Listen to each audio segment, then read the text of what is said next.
साथियों नमस्कार, मैं उपेन यादव, आप सबका इस लाइव प्रोग्राम में स्वागत है। साथियों, आज शहीद स्मारक पर हमारे धरने का प्रदर्शन का 9वां दिन है। साथियों, लगातार हम संघर्ष कर रहे हैं, पहले आमरण अनशन के माध्यम से और अब धरने के माध्यम से। आज हमारे काफ़ी साथी पटवारी एग्ज़ाम के लिए यहाँ से निकले हैं और जो पटवारी के एग्ज़ाम जयपुर देने आएंगे उनसे मेरा निवेदन है कि एग्ज़ाम देके यहाँ पहुँचे। और कल और परसों 2 दिन एग्ज़ाम है। जो पटवारी की परीक्षा दे रहे सभी अभ्यर्थियों को मेरी तरफ से शुभकामनाएं। जल्दबाजी नहीं करें, आराम से निकले और अच्छी तरह एग्ज़ाम दे। इसके अलावा जो साथियों, लगातार हमारा संघर्ष जारी है। ये धरना स्थल पर आज आपको पता है 9वां दिन है।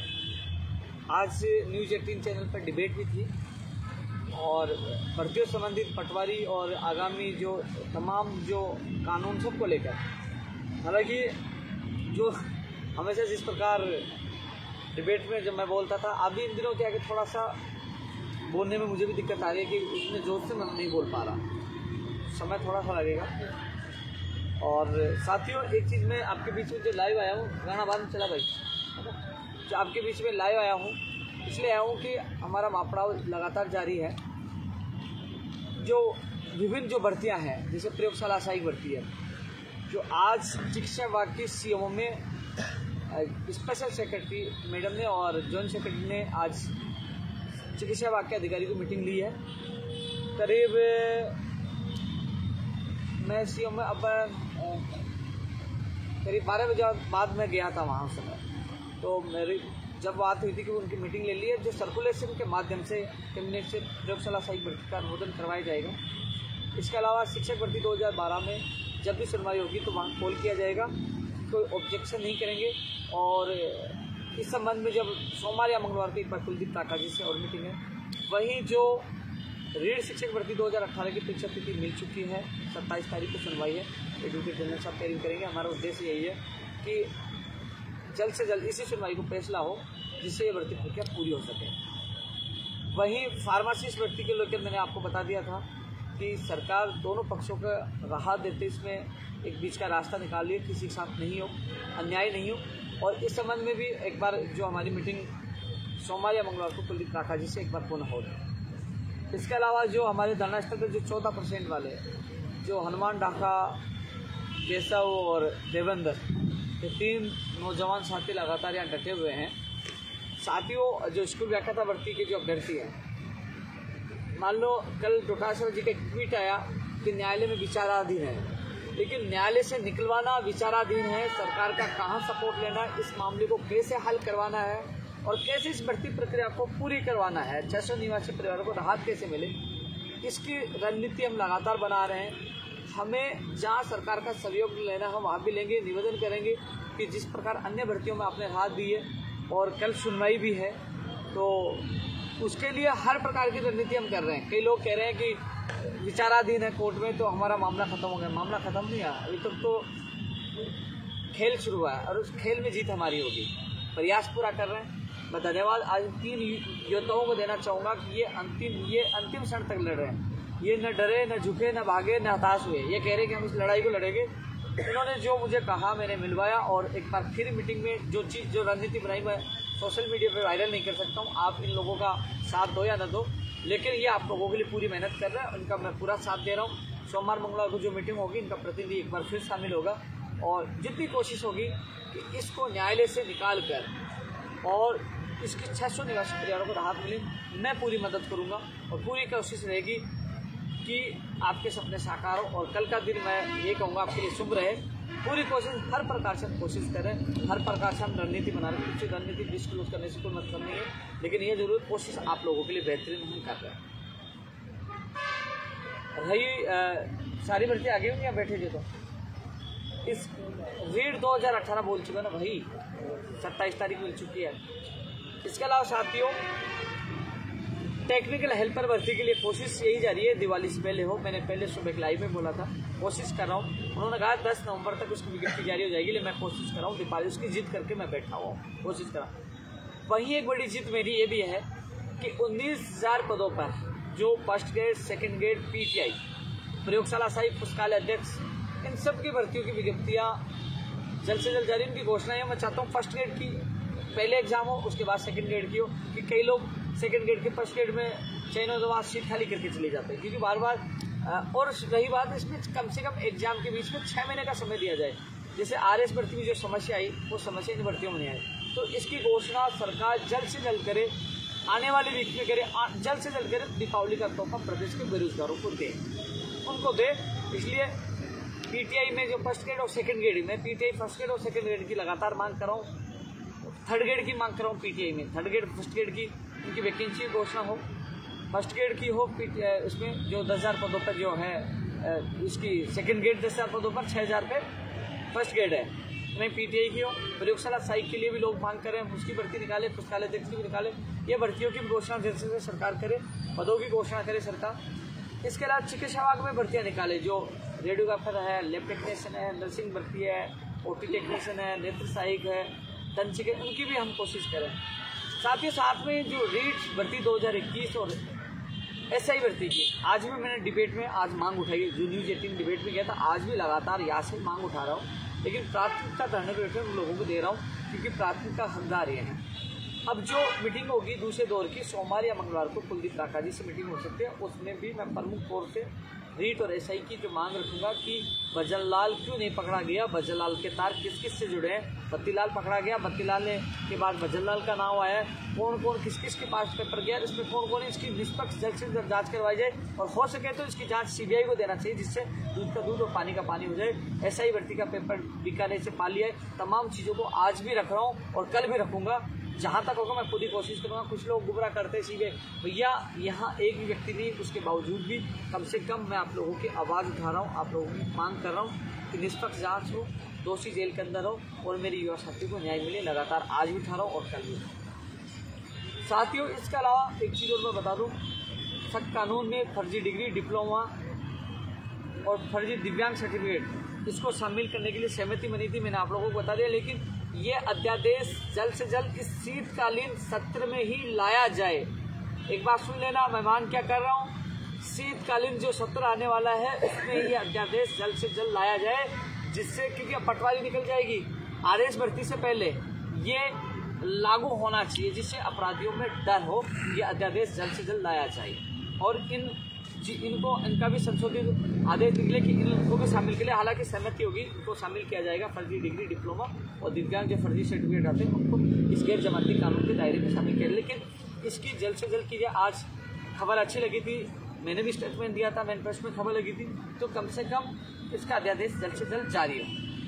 इसके अलावा साथियों, परीक्षा केंद्र जो RS के 500 किलोमीटर दिए, परीक्षा केंद्र राजस्थान गृह जिले में दिया जाए, परीक्षा केंद्र सरकारी स्कूलों में दिया जाए, सरकारी कर्मचारियों को ड्यूटी लगाई जाए।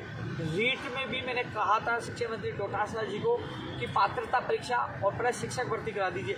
पात्रता परीक्षा करवाते तो 15 या 25 लाख मान ली दोनों पारियों में बैठते, तो मुश्किल से 3-4 लाख ही पास हो पाते, 60% या 55% रखते, तो उनकी सरकारी स्कूल में मेन एग्जाम हो सकती थी। यदि प्री एग्जाम में कुछ गड़बड़ी होती तो मेन एग्जाम में सरकारी स्कूल में होती, वीडियोग्राफी होती, बायोमेट्रिक होती, तो कहने की परीक्षा सुरक्षित हो सकती थी। आगामी सरकार ऐसा करे, आगामी थर्ड ग्रेड के लिए कई चीज़ों के लिए लगातार मैं साथियों प्रयास कर रहा हूँ। सेकेंड ग्रेड भर्ती 2016-18 के तो ज्वाइनिंग आदेश हो गए, हमने लगातार प्रयास किया, आज उनके ज्वाइनिंग आदेश से हमको खुशखबरी मिली है। रेडियोग्राफर, लैब टेक्नीशियन, इसीलिए सबको परिचालक भर्तियों को खुशखबरी मिल चुकी है। अब 2016 जो हमारे मांग पत्र में शामिल है, उन अभ्यर्थियों 444, कॉपी पेस्ट वाले बहुत होंगे, लेकिन आप मेरे ट्वीट और फेसबुक चेक करोगे तो सबसे पहले मैंने आपको बताया था संख्या 444, क्योंकि हम धरातल पे काम कर रहे हैं। और कल ही मैंने ट्वीट और पोस्ट डाल दी थी कि इस पर बीकानेर जल्दी अभिशंसा चल जाएगी। उसके बाद मंत्री जी का भी बयान आया, टीवी भी आया, सब लोगों ने ट्वीट भी किया। लेकिन सबसे पहले क्योंकि लगातार हम संघर्ष कर रहे हैं, धरातल पे कर रहे हैं, और आपको नजर आ रहा होगा कि शहीद स्मारक पर आज 9वां दिन हमारा संघर्ष का जारी है। प्रत्येक जो मांग पत्र में 21 मांगों के लिए हम लगातार संघर्ष कर रहे हैं। ऐसा नहीं कि कहीं नहीं पूछो, उनकी मांग प्राथमिकता यहाँ धरने बैठे उनको दे रहा हूँ, लेकिन उसके बावजूद जो बाकी मांगों के लिए मैं लगातार प्रयास कर रहा हूँ। लंबित भर्तियाँ पूरी हो और नई भर्तियाँ निकाली जाए। साथ में सख्त कानून बन चुका है, जिसके लिए आपने देखा होगा राजस्थान का पहला एक बंदा था जो सबसे पहले मांग करा था, नकल करने वाला, कराने वाला, फर्जी डिग्री लाने वाला, लेने वाला और पेपर लीक करने वाला कारण सबके खिलाफ गिरजामंदी कानून बनाया जाए, उसमें सफलता मिली, लेकिन इसके अध्यादेश को जल्द लाया जाए, इसको लागू जल्द से जल्द किया जाए। अब कल पटवारी में भी सरकार की एक बार फिर अग्नि परीक्षा है। हालांकि एक चीज़ और बता दूं, चेयरमैन मोदी जी से मैं मिला था, मैंने भी कई संदिग्ध लोगों के नंबर उनको दिए हैं, उन्होंने हेल्पलाइन नंबर भी जारी किए और संदिग्ध लोगों को वो गिरफ्तार भी कर रहे हैं। चरणों में पूरी व्यवस्था एसओजी से वो पूरी कोशिश कर रहे हैं। मैं ये चाहता हूँ ये सफलतापूर्वक एग्जाम हो, सरकार के जो अब जो इन भर्तियों को लेकर अविश्वास उत्पन्न हो, उसमें सरकार एक बार विश्वास कायम कर पाए। हालांकि मैं चाहता हूँ रीट एसआई का खुलासा भी हो, जिससे पता चले कि इसमें भजन लाल के अलावा कोई दूसरा लाल तो नहीं है, कौन कौन है उनका खुलासा हो और इसका पूरा खुलासा हो, सच्चाई तक तय तक ये चीज़ें जानी चाहिए, जनता को पता लगना चाहिए। उसकी मैं आज भी मांग कर रहा हूँ। साथियों, पूरे प्रदेश और जनता को पता है लगातार आप लोगों के लिए संघर्ष आज भी जारी है और आगे तक जब तक अब आज जैसे पंचायत राज जैन भर्ती को लेकर, क्योंकि कई लोग कह रहे हैं कि 9 साल से, भैया 9 साल से पंचायत राज जैन की मैंने आवाज़ नहीं उठाई। मैं पिछले कुछ महीनों से आपकी आवाज़ उठाई क्योंकि मामला सुप्रीम कोर्ट में कई सालों से एसएलपी में गया हुआ था, क्योंकि हाई कोर्ट में रूल्स को लेकर राज्य सरकार हार गई थी। राज्य सरकार ने सुप्रीम कोर्ट में उसमें एसएलपी दायर की और उसमें अभी तक फाइनल फैसला नहीं हो पाया, सुनवाई नहीं हो पा रही थी। ऐसे में सरकार के सामने मैंने सुझाव रखा कि आप नए रूल्स बना दीजिए। सुप्रीम कोर्ट में जब आप कई सालों से सुनवाई नहीं करा पाए तो फाइनल फैसला आते आते 5-10 साल लग जाएगी और जो बेरोजगार इंतजार कर रहे हैं कि जयन भर्ती आए, अयन भर्ती आए, तो कम से कम वो लटक जाएंगे। ऐसे में सरकार एक नई जो हमारी मांग पे हमारे जो संघर्ष कर्मी उस पर पहल की है, फाइल चलाई है 694 प्लस। मैं चाहता हूँ 2100 पद जुड़े, 2700 करीब ये पद हो, 2700-2800 पद हो, तो उस पर नए रूल्स के तहत ही हो। साथियों, नए रूल्स बनने में, वित्तीय सिक्योरिटी में, लॉ में जाने में इसमें बहुत समय लगेगा, मंत्री के पास जाएगा, बहुत का मतलब महीने 2 महीने लग सकते हैं, लेकिन इसके लिए भी हम सबको धरातल पे काम करना पड़ेगा। कुछ लोग आपको गुमराह करेंगे क्योंकि उन्होंने आज तक कुछ भी नहीं किया। आपके अभ्यर्थी मेरे पास आए, मैंने आपकी बात रखी, कम से कम सुप्रीम कोर्ट का इंतजार खत्म करवाया और नए रूल्स के लिए सरकार को राजी किया। अब नया रूल्स बनेगा तो कहीं ना कहीं ये भर्ती का रास्ता खुलेगा और आपका इंतजार भी खत्म होगा। तो मैं कोशिश कर रहा हूँ, आज पंचायत राज प्रमुख शासन सचिव अर्पणा अरोड़ा जी से मैं मिल के आया था, तो उन्होंने ये कहा कि हम इसको करवा रहे हैं और आज मैं इससे संबंधित अधिकारियों से मीटिंग भी ले रहे हैं। उन्होंने कहा इस संबंध में मैं सीएमओ में जॉइंट सेक्रेटरी से मिला तो उनको भी कहा, उन्होंने कहा कि कुलदीप राका जी से आपकी जैसे शिक्षा विभाग की भर्तियों को लेकर सीएमओ के निर्देश पर, सुनना अच्छी तरह, सीएमओ के निर्देश पे शिक्षा मंत्री जी ने शिक्षा विभाग की मीटिंग ले ली, चिकित्सा विभाग की मीटिंग आज हो गई, पंचायत राज विभाग की मीटिंग जल्द माननीय मुख्यमंत्री जी के प्रमुख सचिव कुलदीप राका जी लेंगे, जिसमें पंचायत राज एलडीसी, पंचायत राज जैन और शिक्षक भर्ती 2012 तीनों मुद्दों को लेकर कुलदीप राका जी मीटिंग लेंगे। तो ये पंचायत राज जैन को भी ऐड करवा दिया, जिसमें कुलदीप राका जी मीटिंग लेंगे कि इसको, क्योंकि बड़े स्तर पर जब मीटिंग होती है तो बड़े स्तर पर मीटिंग तय हो जाता है कि वो सबको निर्देश दे देते हैं कि डीओपी, इसके अलावा वित्त और सब जगह लो जो जाना है वो एक साथ बोले कि इसका सब जल्द से जल्द करवाने के निर्देश मिलते हैं। तो कोशिश कर रहा हूँ कि बड़े स्तर पर मीटिंग हो, जल्द से जल्द ये रूल्स बन के जल्द से जल्द आपकी विज्ञप्ति, आपकी भर्ती है, इसके लिए मैं भी प्रयास कर रहा हूँ। तो इसकी मीटिंग जल्द एक बार सीएमओ में अर्पणा अरोड़ा जी की, कुलदीप राका जी सीएमओ के अधिकारियों के साथ होगी। उसके बाद हमारे डेलीगेशन को बुलाया जाएगा कि क्या जैन में हुआ, पंचायत एलडीसी में तो 2012 में हुआ, और सारी चीज़ों के बाद अंतिम वो हमारी मीटिंग होगी। इस पर कई भर्तियों का रास्ता खुलेगा, कई प्रदेश के बेरोजगारों को खुशखबरी मिलेगी। हालांकि आपको 1-2 दिन में न्यूज़ आप देखोगे तो शिक्षा विभाग के पदों के और वर्गीकरण, ये सारी चीज़ें आपके सामने होगी, क्योंकि लगातार, क्योंकि ये चीज़ें मुझे इसलिए पता है कि लगातार हम संघर्ष कर रहे हैं। मैं जिद पर बैठा हुआ हूँ कि कम से कम दीपावली से पहले मेरे प्रदेश के बेरोजगारों को नई भर्तियों पर तोहफा मिले, चाहे वो शिक्षा विभाग हो, चाहे वो चिकित्सा विभाग हो, और उनको तोहफा मिले, भाई बोल मत है, तोहफा मिले कम से कम, और बेरोजगारों को जो लंबित भर्तियाँ उन बेरोजगारों को भी तोहफा मिले, उनको न्याय मिले। साथियों, पूरा प्रयास करें दूसरे दौर की वार्ता सोमवार या मंगलवार को भी, क्योंकि अभी पंचायत राज विभाग की वार्ता कुलदीप राका जी से होनी है, उसके बाद हमारी होगी। साथियों, तमाम 21 सूत्रीय मांगों को लेकर हम लगातार संघर्ष कर रहे हैं, जिसमें चिकित्सा भी है, पंचायत, तमाम विभागों के लोग हैं, जिसको लेकर हमारी मीटिंग सोमवार या मंगलवार को कुलदीप राका जी से हो सकती है। और साथियों, इतना कहना चाहूँगा, लंबित भर्तियाँ हों, चाहे नई भर्तियाँ हों, चाहे और जो तमाम जो चीज़ें हैं जो परीक्षा केंद्र वाले, उन सब के लिए, और जो मुकदमे दर्ज हुए उनके मुकदमे वापस होंगे। लगातार एक चीज़ बता दूं, प्रहलाद तंवर जी ये बैठे हैं, टोंक के रहने वाले, इनके बच्चे का मुकदमा लगा था, ये भी लगातार यहाँ बैठे हुए हैं। तो इनके मुकदमे भी वापस करवाने हैं। कई चीज़ों के लिए लगातार हम संघर्ष कर रहे हैं। इसके अलावा जो रेडियोग्राफर लैब टेक्नीशियन की जो सुनवाई है उस पर जल्द से जल्द उसका निस्तारण हो। लैब टेक्नीशियन की सूची जल्द जारी करवाने की हम कोशिश कर रहे हैं और फाइनल फैसला करवाने की कोशिश कर रहे हैं। पशुधन सहायक TRA की विज्ञप्ति जल्द जारी हो, FPRO की विज्ञप्ति जल्द जारी हो, उसके लिए पूरी कोशिश करें। जल्दारी की विज्ञप्ति जारी हो और कंप्यूटर भर्ती में भी सही समय 5-6 महीने अभ्यर्थियों को दिया जाए, उसकी परीक्षा तिथि जारी हो, उसके लिए भी हम पूरी कोशिश करें, उनका भी कैलेंडर जारी हो। साथियों, सूचना सहायक, जूनियर अकाउंट, तमाम विभागों में रिक्त पदों पर नई भर्तियाँ जारी हों, उनकी घोषणा, उसके लिए हम प्रयास कर रहे हैं। साथियों, लगातार हम यहाँ सड़कों पर, क्योंकि मच्छर भी है, मेरे कई साथियों को डेंगू हुआ, या सड़कों पर शहीद स्मारक तक हम पूरा प्रयास कर रहे हैं। और रही बात जो BEd BSTC विवाद है, उसमें मेरे ही संगठन में राजस्थान बेरोजगार एकीकृत महासंघ में कई आधे से ज़्यादा BEd वाले हैं, कुछ STC वाले हैं। वो कह रहे हमारा साथ दो, वो कह रहे हमारा साथ दो। अब इसमें न उपेन्द्र यादव किसी का साथ नहीं दे सकता, इस पर निष्पक्ष हूँ मैं और इसमें अंतिम निर्णय न्यायालय को करना है, जिसके तथ्यात्मक जो निर्णय NCT का जवाब होगा, जिसके तथ्यात्मक जिसका मजबूती होगी वही न्यायालय देगा।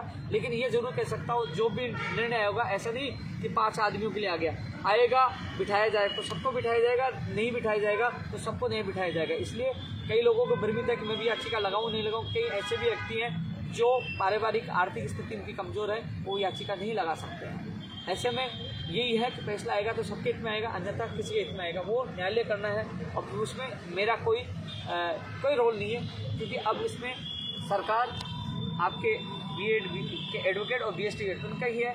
अब न्यायालय को इस पर फाइनल फैसला करना है। साथियों, इसके अलावा जो और कई मुद्दे हैं जो तमाम मांग पत्र में शामिल है, मांग पत्र मेरे पास नहीं है, लेकिन प्रयास हर बेरोजगार के लिए लगातार हम कर रहे हैं। संघर्ष हमारा जारी है। चिकित्सा विभाग की मीटिंग आज हो चुकी है और ये जरूर है, वीडियो देखने के बाद कई लोग ट्वीट करके कॉपी पेस्ट जरूर करेंगे, जरूर करें, स्वागत है। कॉपी पेस्ट से आपका लगातार काम चलता रहेगा। हम संघर्ष करेंगे, तरातल पे लड़ेंगे और जीतेंगे। अनशन भी हमने ऐसा किया कि सरकार के प्रतिनिधि को वहाँ ना पड़ा, क्योंकि जो ध्यान दे, झुकना नहीं जानते। मैंने पहले दिन से कहा कि हम नहीं जाएंगे, उनके प्रतिनिधि को आना पड़ेगा। आए, उसके बाद उन्होंने हमारी वार्ता वहाँ वार्ता का दौर शुरू करवाया, दूसरा दौर अब जारी होगा। और मैं इतना कह सकता हूँ कि हम जब तक धरने पे बैठे हैं, क्योंकि कल आपने देखा शिक्षक वरिष्ठ अध्यापक वृत्ति 2016 का भी आदेश जारी हुआ, तो धीरे धीरे यहाँ बैठे तो कई बेरोजगारों को राहत मिलेगी। जल्द 19,000 जो शिक्षा विभाग की उनकी भी घोषणा होगी, चिकित्सा विभाग की भी घोषणा होगी। लगातार हम यहाँ संघर्ष करें, उसका परिणाम भी लगातार आप लोगों प्रदेश के बेरोजगारों को मिलेगा। और मैं कोशिश कर रहा हूँ कि जो मीटिंग सेकंड दौर की हो, उसमें यहाँ धरना स्थल पर बैठे इन बेरोजगारों को चेहरे पे खुशी आए। लगातार हम प्रयास करें, लंबित भर्तियाँ पूरी हो, नई भर्तियों की घोषणा की जाए, और जो कानून में जो बदलाव थोड़ा सा हम करवाने की मांग की, उसका अधिसूचना अध्यादेश जल्द से जल्द जारी हो। तमाम चीज़ों के लिए हम लगातार संघर्ष करें। साथियों, एक और लाइव में आप लोगों से मिलेंगे, लेकिन कोई विशेष हो तो रविंद्र और बता दो, मैं भूल गया हूँ तो। शिक्षक, वो विशेष शिक्षकों के लिए 1000 पद तो अलग से आ रहे हैं, और इसमें भी कोशिश करें आपकी बात मैं पूछा दूंगा। पहले पूछा, एक बार फिर मैं आपकी बात पूछा दूंगा, तो मैं और देख लेता हूँ एक बार।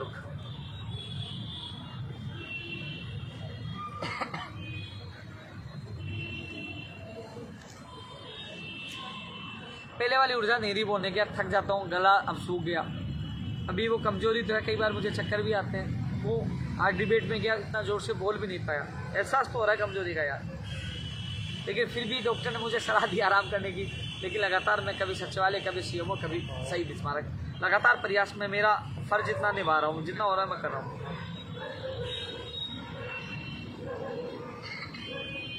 CHO की वेटिंग के लिए मैं प्रयास करूँगा। आज मीटिंग थी, लेकिन मैं अब जो मैं मिलूंगा तो CHO की वेटिंग के लिए मैं बात रखूँगा आपकी।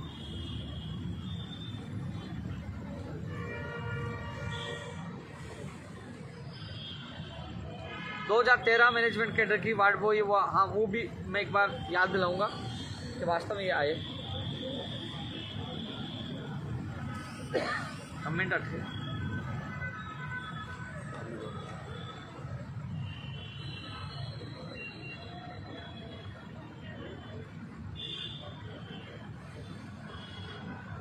तो वैसे भी यार काफ़ी समय मैं बोल चुका हूँ, लेकिन इतना कहना चाहूँगा कि संघर्ष करने वालों की कभी हार नहीं होती। संघर्ष हमेशा अच्छा उसका फल मिलता है संघर्ष का। लेकिन संघर्ष हमेशा तपस्या करवाता है।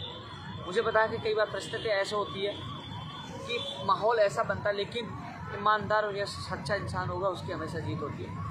कई बार आपने देखा होगा कई लोगों ने विपरीत माहौल बनाया, लेकिन ये भी प्रदेश के युवा को, उनके अभिभावक को, जनता को बताया कि आज जब बेरोजगार जब संकट में आए उपेंद्र यादव साथ था। आज बेरोजगार 9 दिन से यहाँ पड़े हुए हैं, लेकिन एक भी राजनेता इनके बीच में नहीं आया कि मैं आपके साथ हूँ। एक भी राजनेता जो युवा हितैषी होते हैं ट्वीट नहीं किया कि 9 दिन से लोग पड़े हुए हैं, कई लोग अनशन कर रहे हैं। युवाओं के राजनीति कर सकते हैं। एक बूम आता है, कुछ दिन आया, धरना प्रदर्शन किया। यदि कल पटवारी में कुछ गड़बड़ हो जाती है तो आप देखना राजनेताओं की भरमार ट्वीट, फेसबुक, सब जगह धरना प्रदर्शन में, क्योंकि उस समय उनको पता है कि भीड़ आएगी, आक्रोश होगा, नारेबाजी की 2-4 दिन हाईलाइट, फिर घर। तो साथियों, आप जानिए पहचानिए कि लंबे समय से आपके संकट में साथ कौन रहता है। कानून से बनाने से लेकर लंबित भर्तियां, नई भर्तियों तक आपके साथ पहले भी था, आज भी बैठा हूँ, गया नहीं। आमरण अनशन समाप्त वाले लोगों ने कहा कि धरना आंदोलन खत्म हुआ, आंदोलन खत्म नहीं हुआ। एसआई रीट के लिए, न्याय के लिए आज भी मांग कर रहा हूँ। और लोग, ऐसे लोग जो राजनेता है वो तो इंतजार ही करते हैं कि पटवारी में कुछ गड़बड़ हो जिससे मैं मुद्दा उठाऊँ। तो साथियों, अल्प समय के लिए लोग ख्याति प्राप्त कर सकते हैं, लेकिन आजीवन वही लोग ख्याति प्राप्त करेंगे जो निस्वार्थ कोई किसी की सेवा करेगा, निस्वार्थ कोई काम करेगा।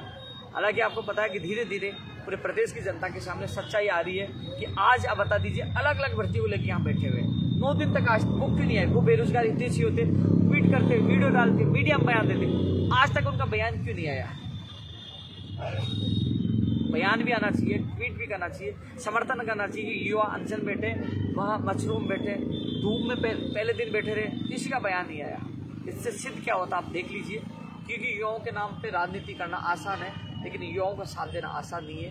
क्योंकि अब युवा समझ चुका है कि युवा समझदार है कि युवाओं को आसानी से बेवकूफ़ नहीं बनाया जा सकता, युवाओं के नाम पे आसानी से राजनीति नहीं की जा सकती है, क्योंकि अब युवा समझदार है। हालांकि कोशिश की जाती है IT सेल के माध्यम से उनको भ्रमित करने के लिए, कोशिश की जाती है अपने कार्यकर्ताओं के माध्यम से, अपने साथियों यार दोस्त के माध्यम से माहौल उल्टा बनाकर और अपना माहौल बनाने के लिए, लेकिन वो कोशिश धीरे धीरे नाकाम हो जाती है। वो कहते हैं ना कि झूठ ज़्यादा दिन नहीं चलती, हमेशा सच्चाई की जीत होती है।